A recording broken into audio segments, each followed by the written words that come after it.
నమస్తే తెలుగు భూమి న్యూస్ కి స్వాగతం.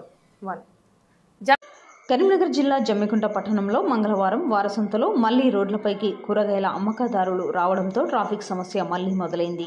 మొన్నటి వరకు సాఫీగా సాగిన వారసంత నేడు సమస్యగా మారింది. గతంలో రోడ్లపై కూరగాయలు అమ్మడం వలన జమ్మికుంట కరీంనగర్ రోడ్డులో వారసంత జరగడం వలన ట్రాఫిక్ సమస్య ఉంటుందని మున్సిపల్ అధికారులకు, జిల్లా కలెక్టర్కు వారసంతను రోడ్లపై నుండి తీసివేయాలని వినతి పత్రాలు ఇవ్వగా స్పందించిన అధికారులు గత 2 నెలల నుండి ఎలాంటి ఇబ్బందులు లేకుండా సాఫీగా సాగిస్తున్నారు.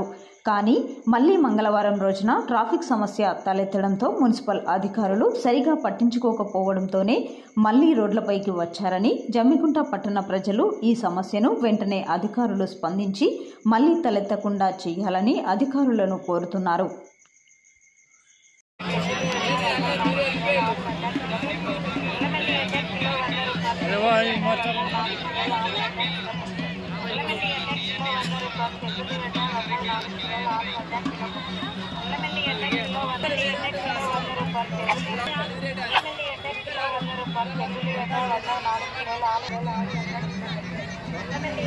$100